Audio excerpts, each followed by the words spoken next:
Bienvenidos. Esta herramienta que estamos observando se llama calibre y tiene como cometido la toma de medidas exteriores, interiores y de profundidad. Con este instrumento medimos milímetros en este lugar y en la parte superior llamada nonio medimos décimas de milímetros. Aquí vemos algunas de las herramientas más importantes utilizadas en refrigeración. Aquí tenemos la cortadora de caño y la balonadora. El juego para balonar incluye la prensa con sus correspondientes mordazas para sostener los caños y el expandidor para realizar la balona. La cortadora de caño tiene una base manual y sirve para cortar hasta medidas de más de 1 pulgada. La cortadora de caños consiste en una cuchilla cilíndrica con una base manual para afirmarse sobre la superficie del caño. En la parte inferior tiene rodillos para que el caño pueda girar libremente. En la parte posterior, como vemos, tiene una cuchilla para rebarbas.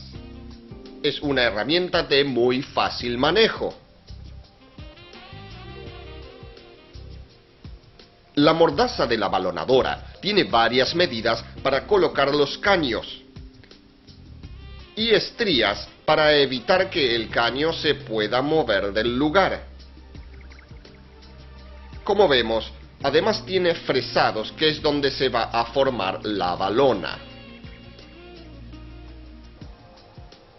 La prensa tiene un expandidor con una base manual, a los efectos de que la balona quede formada perfectamente. Lo que estamos observando ahora son algunos de los elementos que se utilizan para hacer curvaturas en cañerías, lo que nos permite lograr las formas sin destruir o deformar el caño. Vemos también resortes, cuyo uso veremos en este capítulo, que también nos permiten realizar excelentes curvaturas, sobre todo si son curvaturas livianas o de ángulos bastante amplios.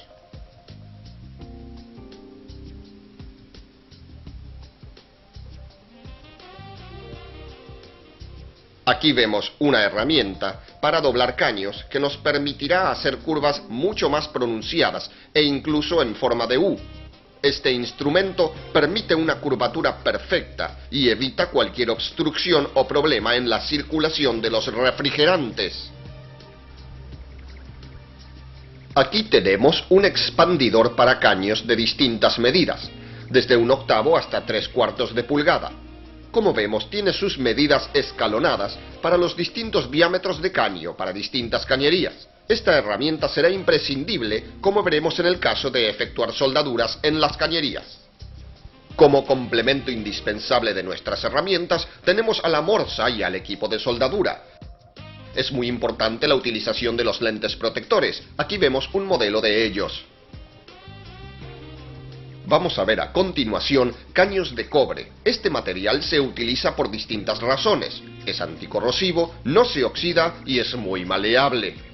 Posee cualidades muy importantes como por ejemplo una buena transmisión o conducción del calor y docilidad y resistencia a las vibraciones.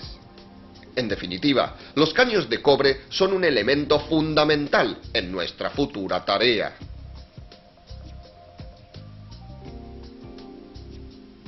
Aquí tenemos tuercas, uniones, entrerroscas, niples, cuyos usos y aplicaciones veremos más adelante en este y otros capítulos.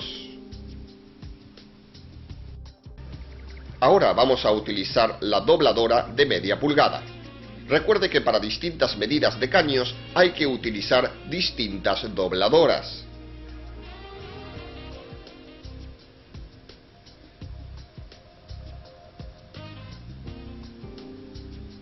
La curva es perfecta, no hay arrugas y se puede hacer curvas hasta en U e incluso en espiral.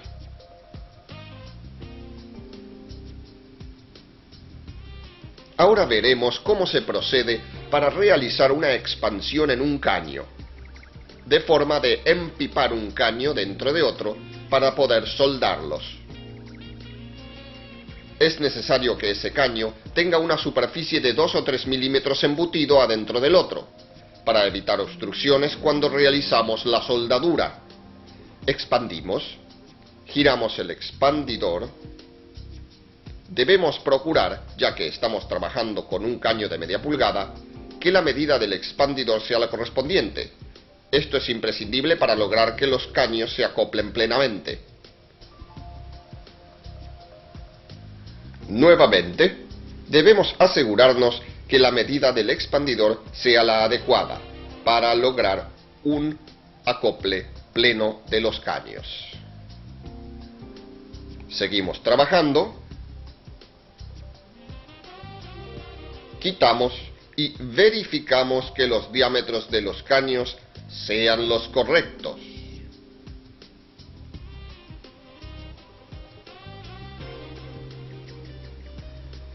A continuación, procederemos a soldar los caños que hemos preparado. Aquí vemos un tubo de oxígeno. En su parte superior, observamos la llave de salida y sus correspondientes manómetros. El manómetro más cercano al tubo indica la presión total que existe dentro del mismo, y el manómetro que está a su derecha indica la presión con la que estamos soldando. Colocamos un caño dentro del otro. Es muy importante aclarar que el material con el que vamos a soldar está compuesto por cobre, plata, fósforo y otros elementos de baja fusión. El grado de fusión del material es de aproximadamente 800 grados de temperatura. Colocamos nuestro pico soldador sobre la unión de los caños hasta que la temperatura nos indique que está pronto para soldar. Eso lo sabemos a través del color que el caño tendrá en un momento. Un tono rojo casi cereza.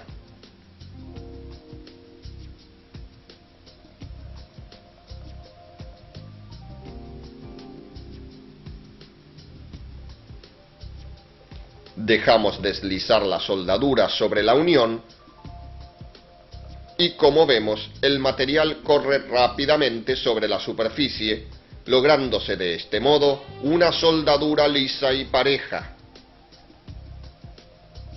Ahora soldaremos con otro material, en este caso bronce de baja fusión. Para soldar con este material debemos utilizar también un fundente especial que podría ser bórax. El fundente limpia la soldadura y los materiales, quitando las impurezas propias de la soldadura con bronce. Primero le damos temperatura a la varilla de bronce, que en este caso tiene más alta fusión que la plata. Y procedemos a incluir el fundente. Calentamos el caño hasta que la temperatura sea lo suficientemente alta como para mantenerse en un tono de rojo más naranja. Ese tono nos indica una temperatura superior al rojo cereza que habíamos visto en el ejemplo anterior. Observen cómo se realiza la soldadura. ¿Qué movimiento hay que utilizar? Calentamos el caño y acercamos el bronce y el fundente y comenzamos a trabajar sobre la soldadura directamente. El bronce, al ser más duro, es decir, de más alto punto de fusión, cuesta un poco más que se funda sobre el material. Seguimos con el procedimiento y, como vemos, los caños quedan perfectamente soldados. Veamos con más detalle nuestra soldadura y romper alguna de las partes que tienen movimiento.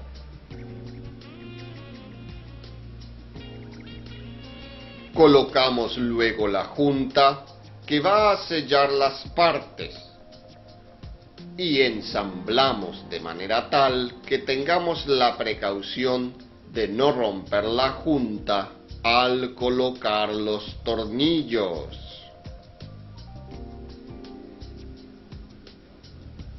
Ubicamos los tornillos en su lugar, teniendo en cuenta que deben penetrar con la mano sin esfuerzo, De lo contrario, nos demostraría que pueden tener asperezas o quizás alguna rebarba.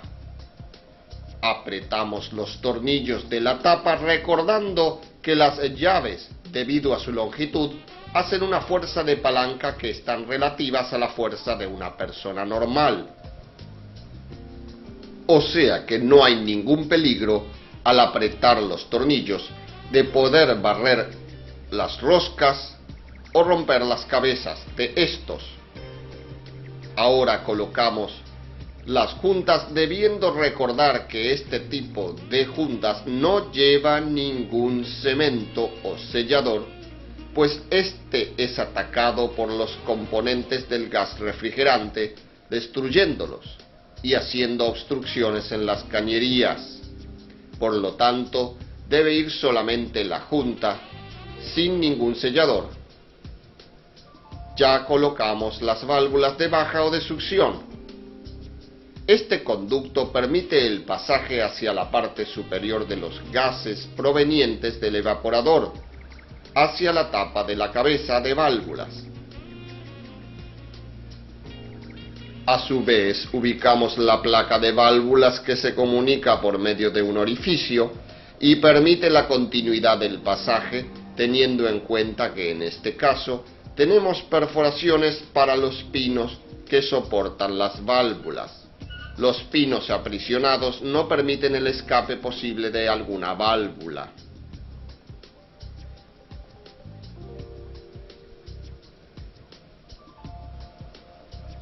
Este orificio por el cual sigue subiendo el refrigerante apilado desde el evaporador hacia la tapa de válvula hace que por medio de las válvulas de baja que están en la parte inferior, en el momento en que el pistón hace su trayectoria descendente en el cilindro, permita la introducción del refrigerante en el mismo. Colocamos la junta de la tapa de la placa de válvulas, o sea la parte de alta presión, y comprobamos a su vez que el refrigerante, al ser comprimido dentro del cilindro y haber sellado la válvula correspondiente de aspiración, levanta la válvula de alta presión, o sea que vence la presión de los resortes más la presión del gas comprimido, permitiendo el pasaje a través de una tobera hacia la válvula del servicio de alta, donde va esa tubería directo al condensador.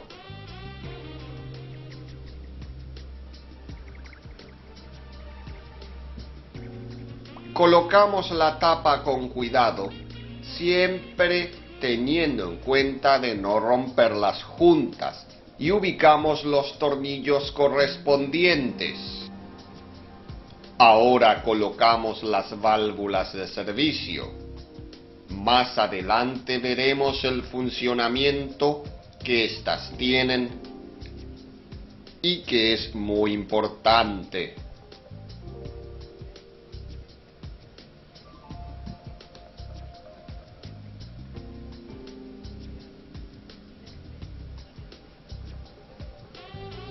Terminamos de instalar y luego de comprobar que el lubricante que le colocamos llegue hasta la mitad del eje, procedemos a colocar el tapón que lleva una junta interior de cobre para evitar posibles pérdidas.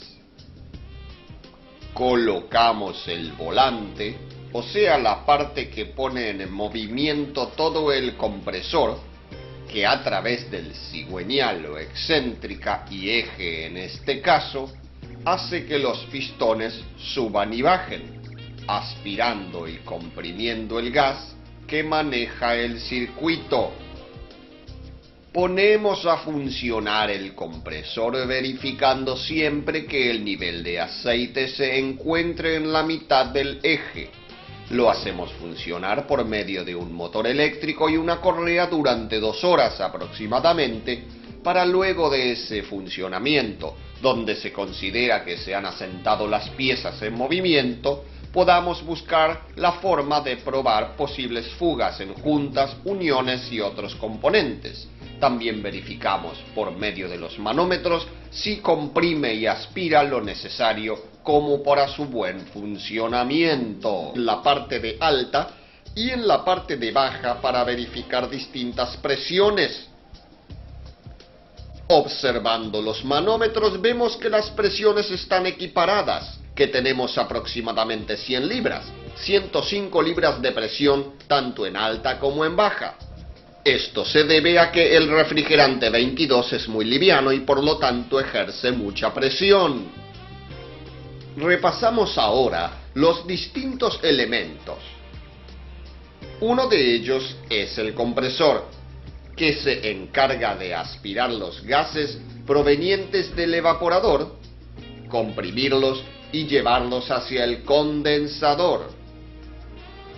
Es en el condensador donde el refrigerante ya comprimido pierde temperatura y se convierte en líquido a alta presión. De este condensador ya el líquido sube enfriado, comprimido, pasa a un depósito de líquido que cumple la función de poder tener una cantidad extra de refrigerante sin generar aumento de presiones y efectuar maniobras como ser embotellar todo el refrigerante sin perderlo para poder efectuar una reparación. A continuación, siguiendo el proceso de descarga, vemos una mirilla. Esta mirilla es del líquido que nos permite comprobar si la cantidad del refrigerante que está circulando hacia el evaporador está completa. De lo contrario nos mostraría burbujitas de gas y eso diría que no hay la cantidad de líquido suficiente como para llegar a completar todo el evaporador. Luego de esta mirilla y siguiendo el proceso del líquido hacia el evaporador, nos vamos a encontrar con un filtro que cumple varias funciones. Una de estas es deshidratar la posible humedad que se halla en el refrigerante, evitando posteriores obstrucciones, y también generar una purificación del refrigerante para evitar impurezas cuando éste llegue al evaporador. Esta unidad condensadora está también equipada con un equipo constituido por un motor eléctrico trifásico con conexiones estrella-triángulo, las cuales veremos más adelante. Este es el encargado de mover el compresor a través de una correa trapezoidal. La unidad se completa con presostatos de seguridad de baja y de alta. El que vemos hacia la derecha es un presostato para proteger el equipo cuando hay presiones peligrosas o altas y pueden causar alguna rotura, principalmente en el cigüeñal del compresor. Este presostato apaga la unidad en caso de exceso de presión y tiene reposición manual, o sea que no se reconecta automáticamente.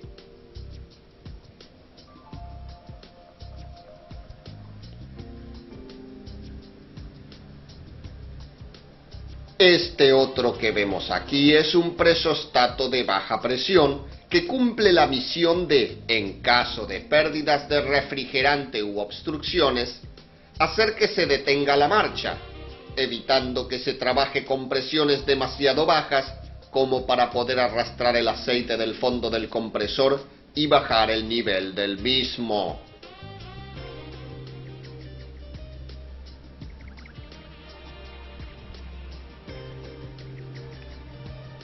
A continuación, mediremos presiones de alta y baja, recordando que los manómetros tienen dos colores distintos: color rojo y color azul. El rojo en refrigeración significa alta presión por lo tanto alta temperatura, ya que éstas mantienen una proporción directa. La azul significa baja presión o baja temperatura e incluso se considera un manovacuómetro porque puede también medir depresiones o vacíos. Hacemos operar el compresor y vemos que el manómetro de baja desciende debido a la aspiración del compresor, mientras que el de alta aumenta la presión debido a los gases comprimidos por el mismo. El vapor sobrecalentado proveniente del evaporador es aspirado por el compresor, comprimido y ya sobrecalentado aún más a raíz de la compresión. De allí es descargado hacia el condensador. Es en el condensador donde el vapor sobrecalentado a alta presión comienza a disipar calor, a raíz de lo cual se va convirtiendo en líquido hasta terminar en la salida del condensador, el líquido subenfriado. De ese modo, ingresa al depósito de líquido, siempre a alta presión, y a través de la tubería de alta sigue en forma de líquido hacia el evaporador. Siguiendo la tubería, entramos dentro de una cámara frigorífica donde vemos instalado al evaporador. Es en el evaporador donde el líquido refrigerante se convierte en vapor y para que esto suceda, absorbe calor. Es aquí donde la temperatura desciende y donde se logra realmente el proceso de refrigeración. Aquí vemos a el líquido subenfriado a alta presión que se introduce en el elemento de expansión, en este caso una válvula de expansión termostática, donde se efectúa una caída de presión, y esta condición ayuda a la fácil y rápida evaporación de ese líquido. Ya después de pasar por el oligorestrictor de la válvula, se convierte en pequeñas gotitas de líquido a baja presión, donde comienza el proceso de la evaporación. A esas pequeñas gotitas de líquido con emanaciones de vapor se le denomina vapor húmedo. Continuando el proceso, el refrigerante se gasifica totalmente y a ese proceso se le denomina vapor saturado seco. Hasta ese punto, el cambio de estado se efectúa a una misma temperatura, por lo tanto se denomina calor latente. En el último tramo el vapor se sobrecalienta, aumentando su temperatura, y a ese proceso le llamamos calor sensible. Cabe acotar que el bulbo de la válvula determina dónde termina la saturación y dónde comienza el sobrecalentamiento. De esta forma, el refrigerante sobrecalentado retorna hacia el compresor, aspirado por el mismo. Lo que estamos viendo ahora es un manifold, donde están incorporados los manómetros de baja y de alta. El de color rojo es el de alta y el de color azul el de baja. Si podemos observar, en medio de esos dos manómetros tenemos una tercera conexión,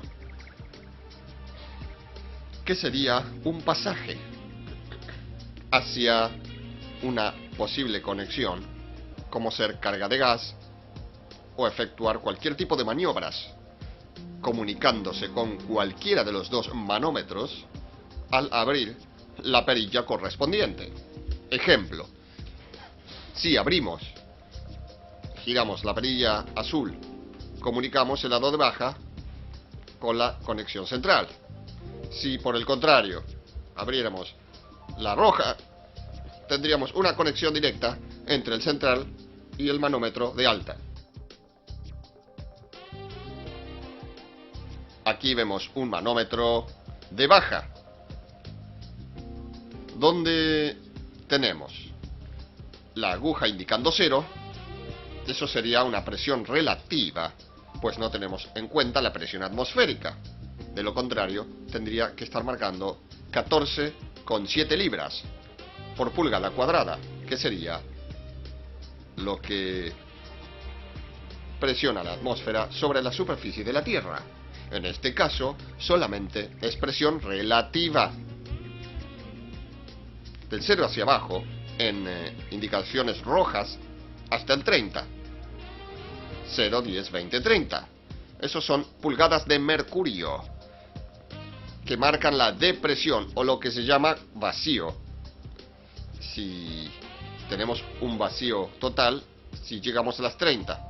Y eso sería el vacío máximo que puede registrar el compresor cuando está en perfectas condiciones. De 0 hacia arriba, en negro, vemos de 0 hasta 250, que serían libras sobre pulgadas cuadradas de presión, que ejercería algún tipo de gas refrigerante según fueran sus condiciones. También vemos hacia el centro grados de temperatura y una sigla R502, R22, R12, lo cual quiere decir refrigerante 502, refrigerante 12, 22. Esos grados de temperatura es en Fahrenheit, grados Fahrenheit. Nos indican qué temperatura tenemos a X presión, dependiendo el refrigerante que utilicemos. Si observamos detenidamente, vemos que los números en violeta corresponden al refrigerante 502. Los números en negro corresponden al R12, o sea, al refrigerante 12. Y los números en verde, refrigerante R22.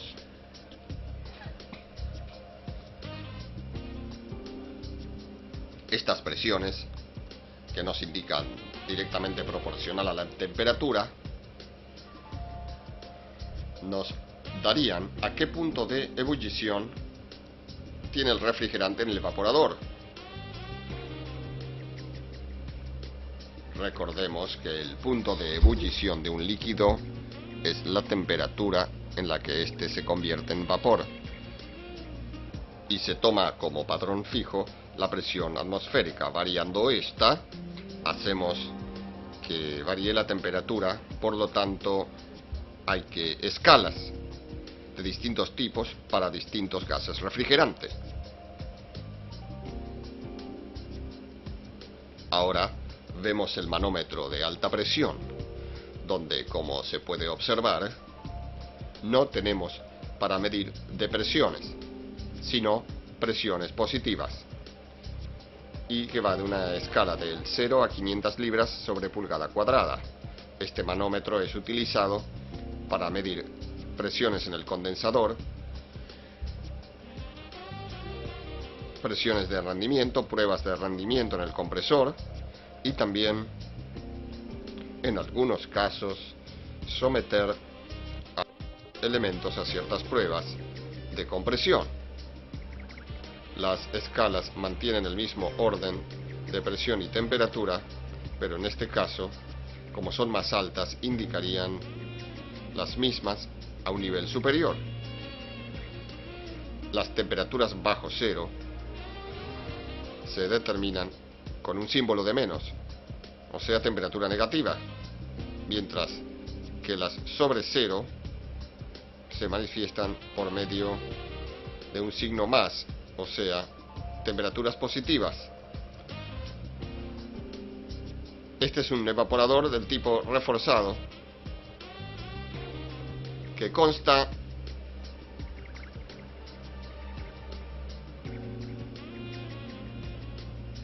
de una serpentina de cobre con un enrejado de aluminio y un ventilador.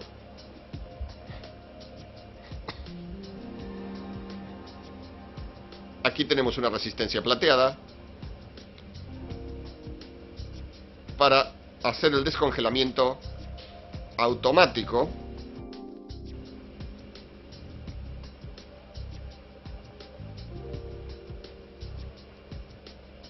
tenemos también el forzador de aire, que se pone el funcionamiento al cerrar la puerta, el contacto del cerramiento de la puerta, y se desconecta al soltarlo, o sea, al abrir la puerta.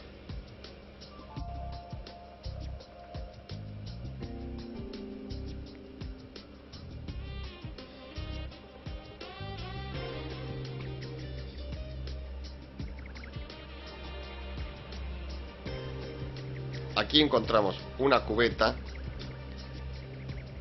que recoge el agua del descongelamiento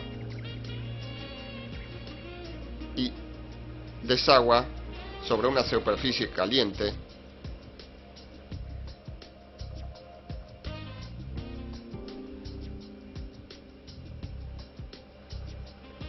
Aquí tenemos un evaporador de tipo estático, normalmente llamado cubetero, pues en su interior se fabrican los cubos de hielo. Este evaporador, por sus características, se denomina evaporador seco, pues no acumula líquido.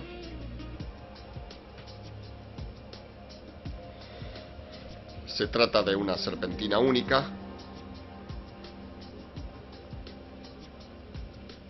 donde tiene el comienzo de líquido a baja presión y su salida sería ya el vapor sobrecalentado camino hacia el compresor. Acá tenemos un tubo de mayor diámetro inclinado que nos asegura que en ningún momento puede absorber refrigerante en estado líquido el compresor, puesto que la inclinación facilita la evaporación. La entrada del evaporador va soldada con soldadura, como la que vimos en las clases anteriores, a un caño llamado capilar, debido a su estrecho pasaje del refrigerante, lo que permite una caída de presión en el evaporador, facilitando la generación de una baja temperatura. Como puede verse, una soldadura intermedia entre la cañería de aluminio y la de cobre facilita el trabajo del mecánico, puesto que solo debe lograr una sola soldadura de un material conocido, porque las de aluminio son más complejas. Acá vemos el conjunto de dos evaporadores que, conectados en serie, conforman la instalación de una heladera de tipo de dos puertas, o sea, de baja temperaturas o freezer y conservación en la puerta inferior. Como puede verse, el evaporador principal, o más grande, tiene la misma temperatura que el evaporador pequeño o placa evaporativa, lo que genera un cambio de temperatura solamente por diferentes superficies de evaporador.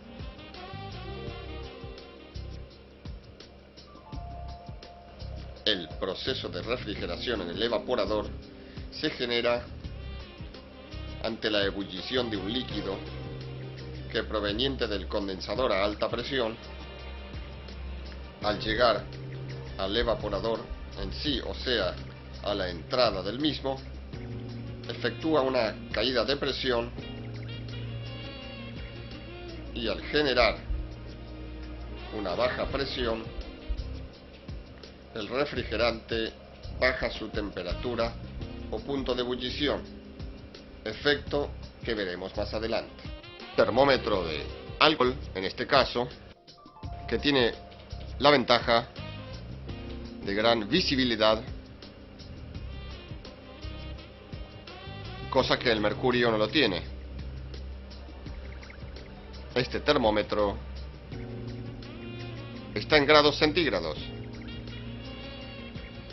Puede marcar hasta 50 grados positivos y negativos o bajo cero.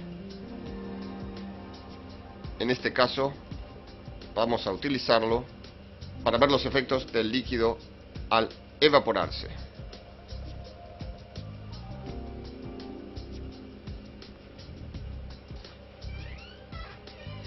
Este tanque contiene refrigerante en su interior. En la parte superior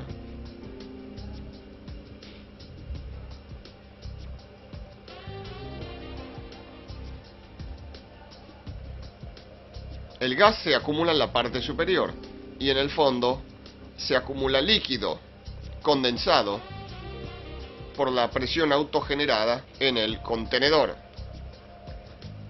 Vamos a colocar el termómetro aquí y sale el gas, o sea el refrigerante en estado gaseoso.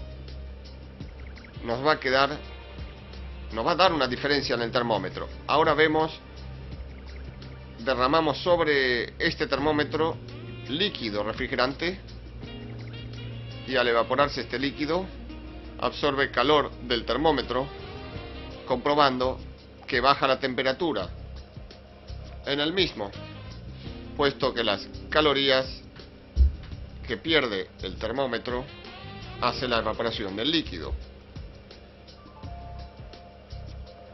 Aquí vemos el principio de la refrigeración. Ya hemos llegado a temperaturas negativas. Tenemos 15 grados bajo cero en este momento. O sea que al evaporarse el líquido refrigerante toma calor.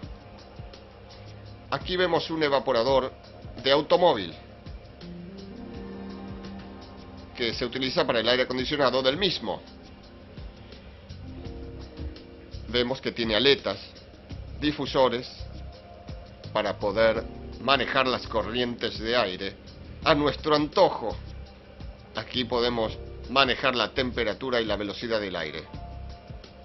Tenemos un evaporador aquí compuesto con láminas difusoras de calor que aumentan la superficie de contacto con el aire, aletas de aluminio con tuberías de cobre.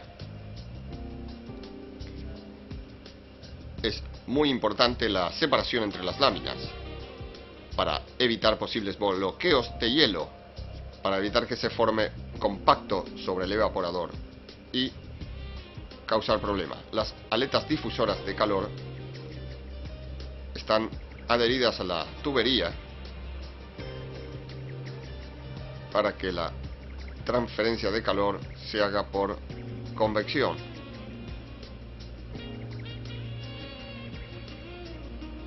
Considerándose a todo el evaporador como superficie del mismo, la suma de la cañería más las aletas, la superficie de los mismos. Esa capacidad del evaporador se mide en calorías hora, o sea, qué cantidad de calor puede absorber ese evaporador en el término de una hora, recordando siempre que lo que absorbe calor es el refrigerante que está en ebullición en el interior y por lo tanto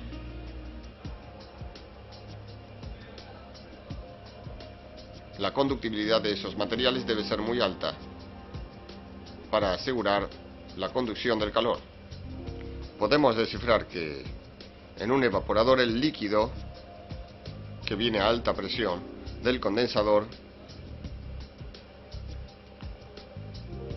tiende a tener una caída brusca de presión, bajando así su punto de ebullición del refrigerante que circula en su interior. Esto hace que la temperatura descienda directamente por la presión sometida. Un ejemplo: el evaporador del refrigerador comercial siempre tendrá temperaturas más bajas que el evaporador del aire acondicionado, porque las dimensiones son distintas. aún usando un mismo refrigerante.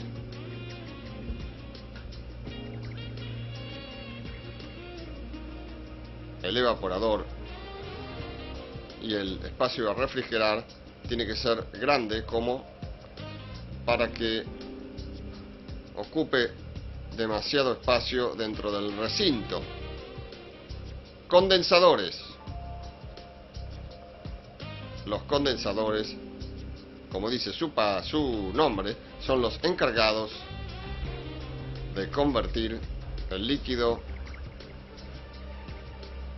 el refrigerante en estado gaseoso que proviene del evaporador y es descargado por el compresor hacia este último elemento. Este que estamos viendo ahora es un condensador de tipo estático, o sea, de convección natural,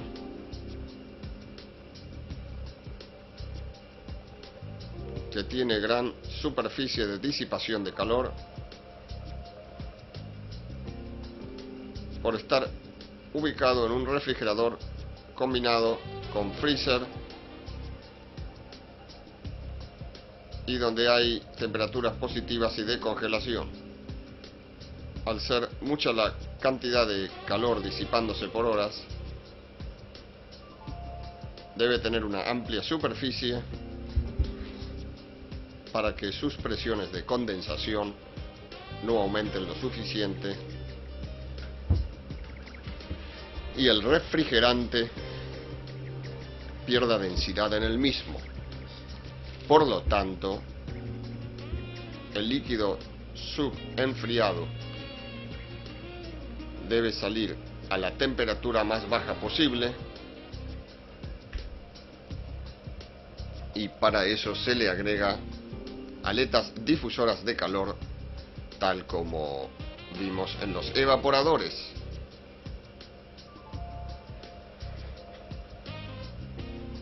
Deben tener la capacidad suficiente como para que cuando se efectúa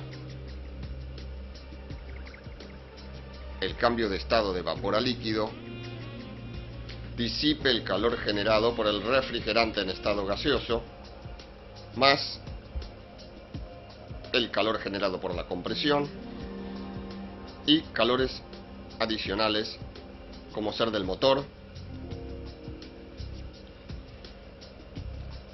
que hace que el motocompresor funcione, generando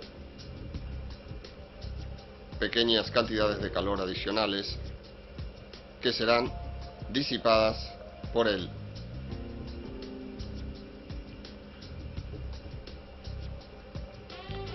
Aquí vemos el condensador del aire acondicionado de un automóvil con aire forzado. Observamos un ventilador que, en caso de encender el aparato acondicionador de aire, se pone en funcionamiento para bajar la temperatura del líquido en el condensador.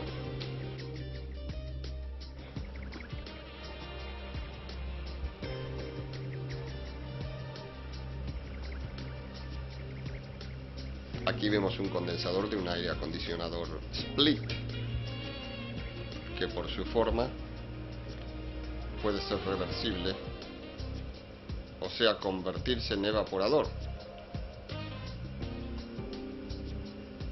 Aquí vemos un evaporador que, según la temperatura, por medio de una válvula inversora, se puede convertir en condensador. Es decir, en invierno, cuando hay bajas temperaturas, hace de condensador y aumenta la temperatura del ambiente, mientras que en verano baja la temperatura de ambiente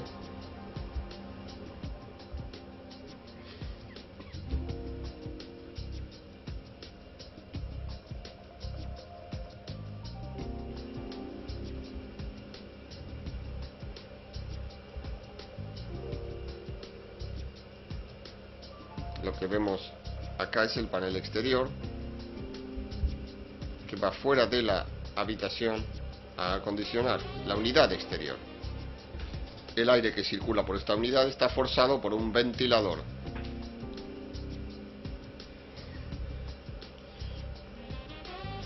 El aire que hace circular este aparato se hace por medio de la turbina en el evaporador. Aquí tenemos un condensador tipo comercial en una unidad comercial con un forzador de aire. Y como podemos ver, la entrada del vapor recalentado a alta presión entra por la parte superior y la salida se hace por la parte inferior, ya saliendo por aquí líquido subenfriado a alta presión. La entrada del condensador en la parte superior. Eso facilita que al ir condensándose el refrigerante y convirtiéndose en líquido por peso y densidad, busque la parte inferior y la salida. Si fuera en sentido contrario, podría facilitar la evaporación y no saldría líquido totalmente condensado. La disipación del calor en este tipo de condensador es sumamente importante, por lo cual debe estar exento de impureza, suciedad, tierra, pelusa u otros elementos que dificulten la circulación del aire a través de el mismo. Esto le quita rendimiento al condensador. El líquido no saldría totalmente subenfriado, sino con partículas de vapor, y restaría rendimiento a la unidad evaporadora. El panel que tenemos atrás, en esta parte de atrás, que está alrededor de la paleta, permite el sellado y hace que el aire que chupa la paleta pase por las aletas. Y de ese modo hace bien eficiente el trabajo de estas.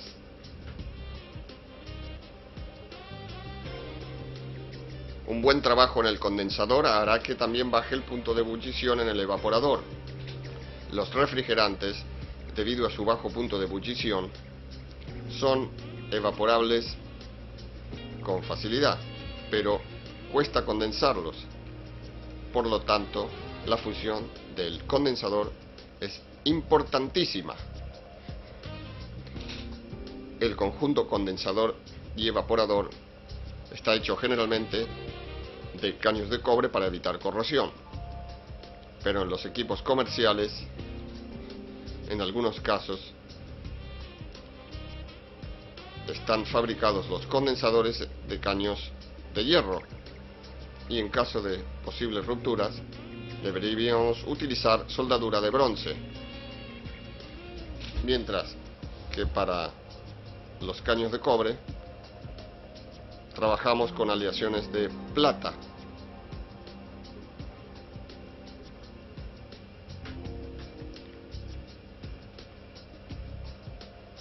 La relación entre el condensador respecto al evaporador tendrá pocos márgenes de tolerancia, puesto que el condensador es el encargado de disipar el calor absorbido por el refrigerante durante su cambio de estado en el evaporador. Tenemos un circuito básico de refrigeración por compresión. Esto quiere decir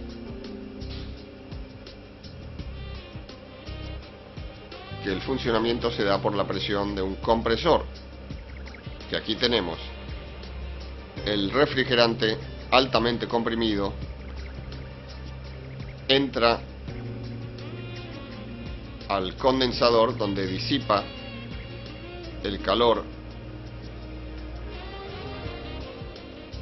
más el calor generado por la compresión y convierte al refrigerante gaseoso en líquido subenfriado. Y luego pasa por el dispositivo de expansión, donde baja la presión del refrigerante, baja la presión y penetra al evaporador, donde ese líquido, al absorber el calor, se convierte en estado gaseoso y sigue su camino hasta el compresor, donde es aspirado por el mismo. Podemos dividir la presión en dos: una alta, que es generada por el compresor hasta la entrada del elemento de expansión. A eso le llamamos presión alta. Y en el paso siguiente, entrando al evaporador, tenemos baja presión, hasta convertirse en vapor a baja presión, hasta la entrada del compresor. Tendríamos alta presión desde el compresor hasta el comienzo del elemento de expansión y baja presión desde el elemento de expansión hasta la entrada del compresor. Vemos ahora elementos de expansión utilizados en refrigeración. Vemos acá una válvula de expansión termostática con su sensor o bulbo correspondiente, que de acuerdo a la temperatura regula el pasaje del líquido refrigerante hacia el evaporador. Tenemos una entrada de líquido refrigerante a alta presión y tenemos un restrictor, y en su salida el líquido sale a baja presión en forma de gotitas de líquido. En la entrada tenemos un filtro para evitar la entrada de impurezas que pudieran obstruir el flujo. Viene acompañado por un suncho de aluminio, una abrazadera para amurar el bulbo fuertemente a la salida del evaporador. Vemos otro modelo con su correspondiente bulbo, con un compensador de presión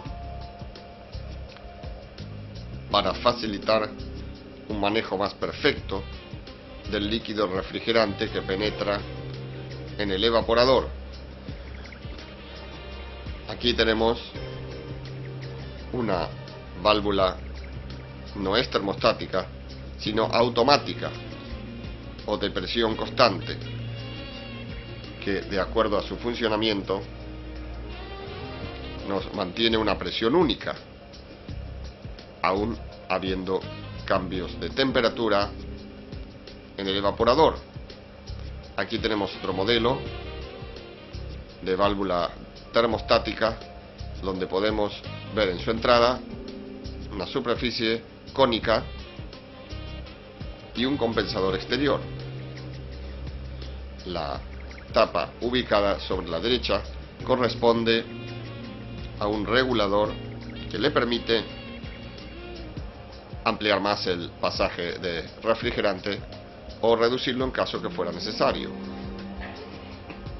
Tenemos otra válvula de expansión automática con compensador, y también tenemos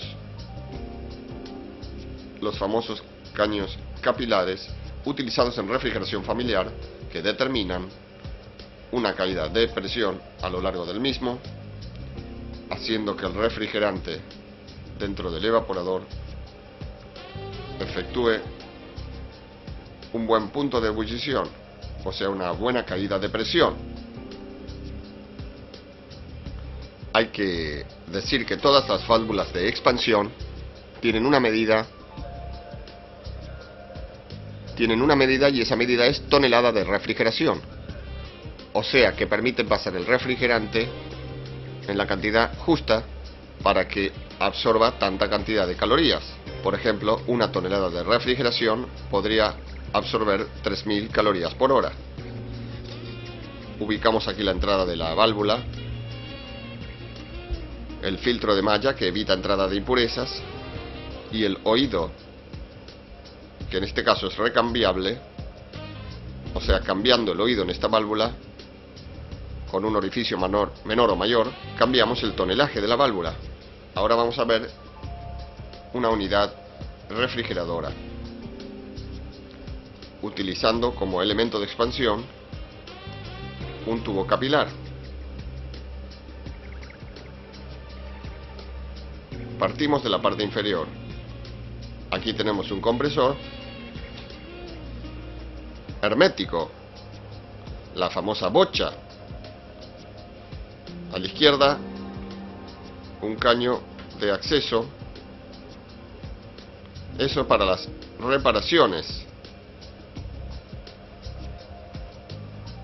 Aquí tenemos una serie de cañerías.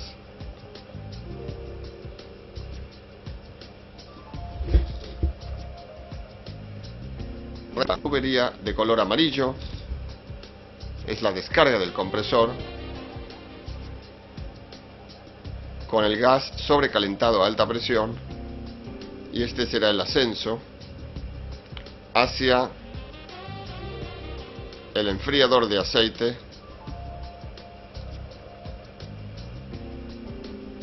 que está en una superficie conjunta con el condensador. Ustedes verán que ya disipó calor, inicia el retroceso hacia el fondo del compresor, donde, circulando por estas cañerías, absorbe calor del aceite, bajándole la temperatura al mismo, saliendo por aquí, donde, ascendiendo nuevamente, llega al condensador, donde ese vapor sobrecalentado comienza a convertirse en líquido hasta su salida, donde tenemos el líquido subenfriado que pasa a través de un filtro que evita el pasaje de humedad y penetra en el elemento de expansión. Ese elemento de expansión o caño capilar tiene un largo determinado de 3 metros con 10 centímetros y se debe respetar su total longitud. El líquido contenido comienza su ascenso hacia el evaporador.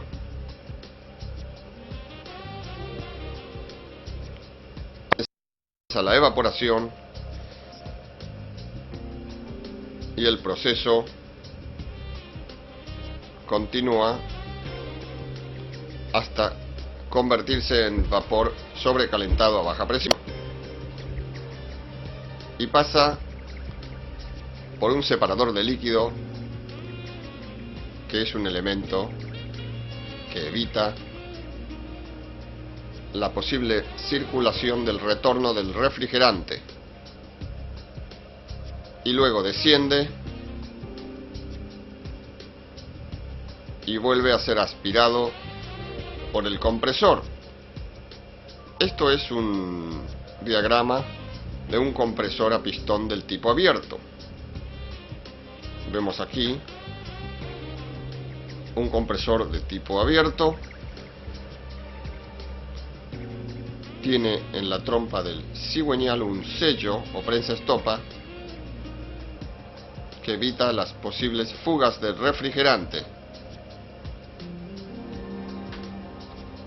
En la punta del cigüeñal va el volante, que es el que inicia el movimiento, para que a través de la biela los pistones puedan subir y bajar.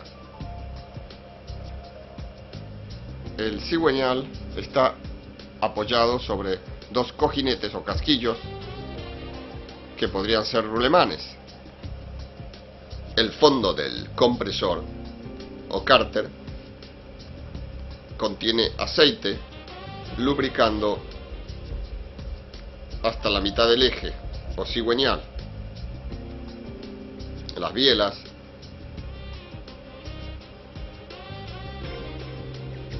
tiene también conductos para la acción del lubricante que ascienden hasta el pistón para lubricar también.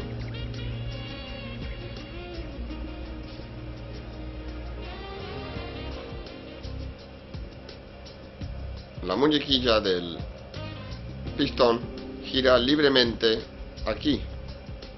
En la parte superior vemos el cilindro, los cilindros, en este caso 2 cilindros, porque tenemos 2 pistones y 2 cilindros, donde vamos a encontrar unas válvulas, en este caso en la parte de interior, válvulas de aspiración o de succión, que permiten el pasaje del refrigerante a través de ellas al cilindro. Del otro lado tenemos el pistón en trayectoria ascendente, donde está abriendo a la válvula de descarga o alta presión, que nos manda el líquido hacia el condensador o el gas. Tenemos un tapón que sella la parte exterior, donde generalmente hay un punto de apoyo a una esfera metálica que evita la deflexión con un punto de apoyo. Como dijimos, en este lado tenemos el prensa estopa que sella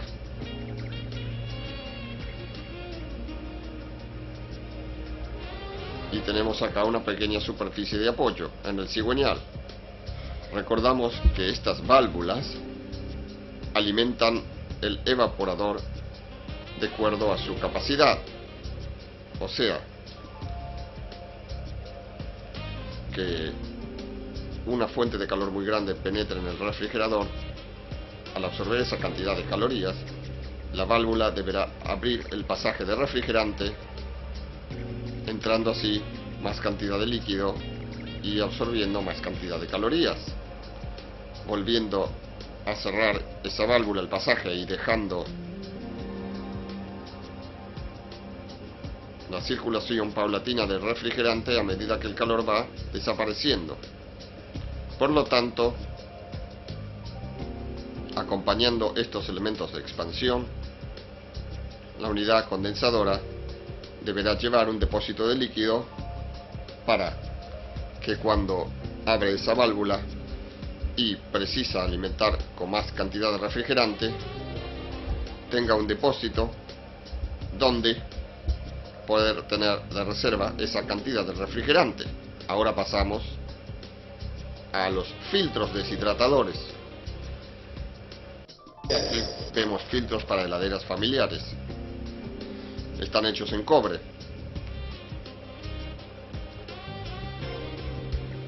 Vemos que los extremos están sellados. En su interior poseen pequeños filtros de malla, y entre esos filtros materiales absorbentes, como ser cloruro de calcio, que absorben la humedad que pueda pasar a través de ellos. Es importante su función.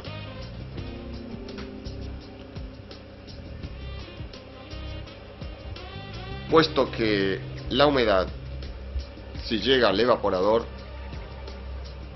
cuando las temperaturas son muy bajas,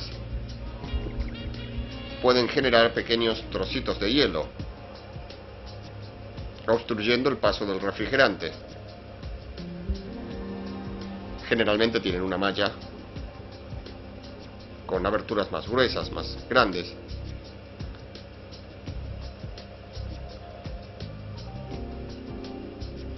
Y una malla de salida más delgada para evitar que las impurezas penetren, sigan adelante.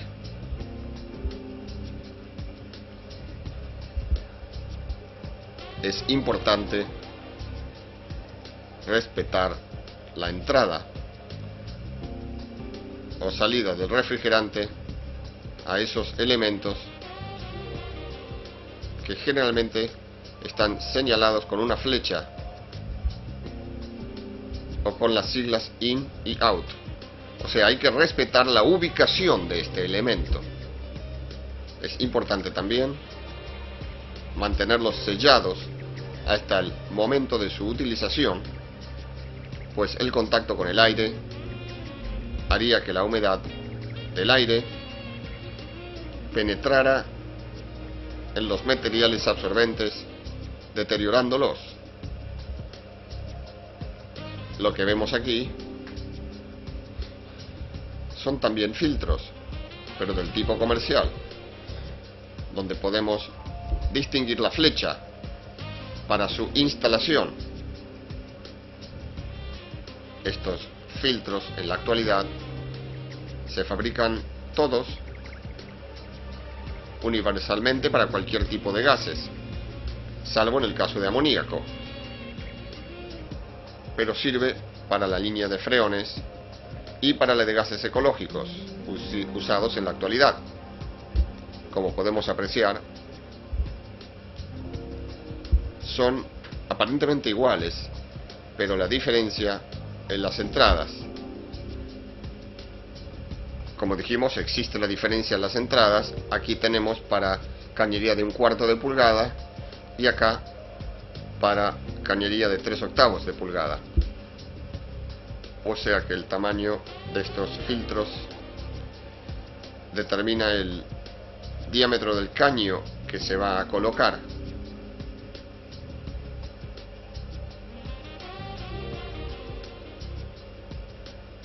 En la actualidad se utilizan filtros triples que no solo absorben la humedad para quitar la impureza, sino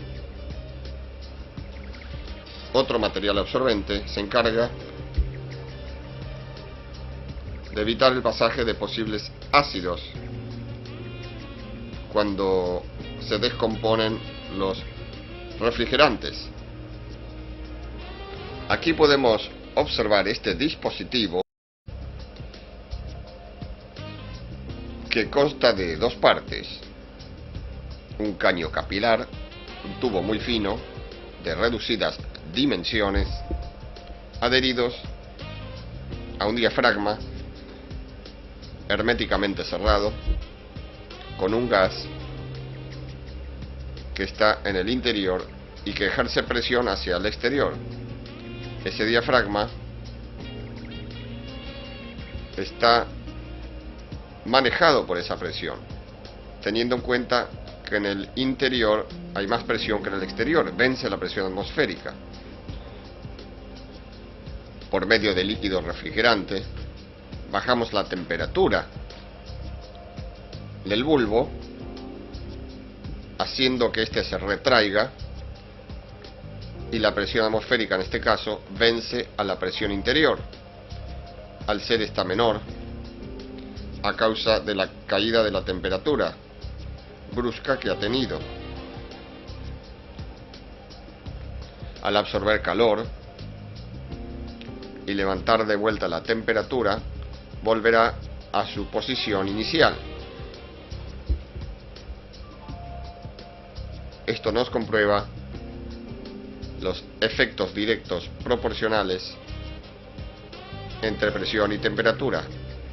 Aquí tenemos dos estuches o recipientes conteniendo dos tipos de refrigerante distintos, el R12 y el R22 a la derecha, cuyo punto de ebullición son distintos. Observamos el manómetro que nos indica una presión de 105 libras. Es una presión alta, debido al que el refrigerante tiene un bajo punto de ebullición. Eso quiere decir que son más livianos y se evaporan muy fácilmente. Acá tenemos el manómetro ubicado en el refrigerante 12. Un gas con no un muy bajo punto de ebullición, y que por lo tanto en el manómetro indicará de menor, puesto que no aumenta tanto su volumen, debido a que es más pesado que el refrigerante 22. Como conclusión podemos decir que los refrigerantes más livianos ejercen mayor presión y su punto de ebullición es siempre más bajo, lo que dificulta más su condensación, pero en su evaporación baja mucho su temperatura.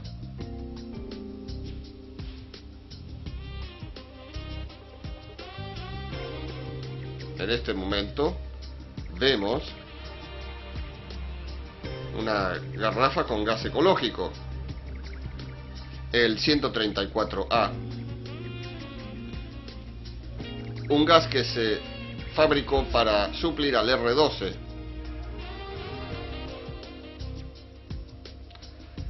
Y eso es a causa de la destrucción de la capa de ozono. Los fluorocarbonos, los gases anteriores, son los que combinaban con el ozono para destruirlo. El 134A es nuevo en plaza, hace poco que se usa. Tiene la particularidad que no tiene cloro, solamente tiene carbono, hidrógeno y flúor. Este manómetro trabaja con presiones en libras sobre pulgada cuadrada. 0 es la presión relativa y tenemos 30 pulgadas de mercurio para la depresión en nuestra indicación de color rojo.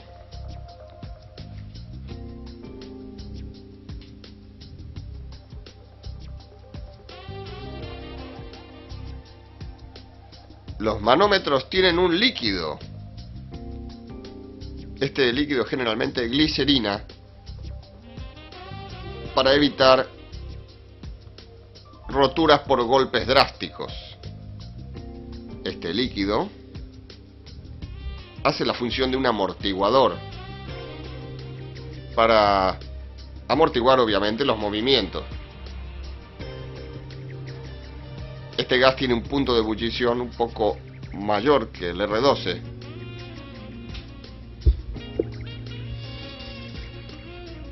Por lo tanto, trabajaría a presiones un poco menores. Este banco de pruebas para equipos de aire acondicionado de automóviles tiene una válvula de expansión termostática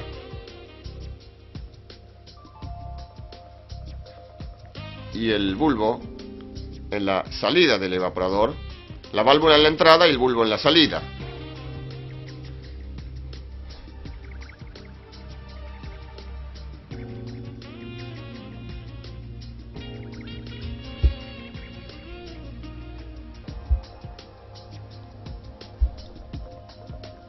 Aquí tenemos un depósito de líquido que también hace de filtro deshidratador de impurezas también, con una mirilla en la parte superior donde se puede observar el líquido que sale de ese depósito. En caso de que este faltara, veríamos burbuja de vapor y no líquido. Aquí hacemos un seguimiento del líquido que proviene del depósito y va hacia la entrada de la válvula de expansión.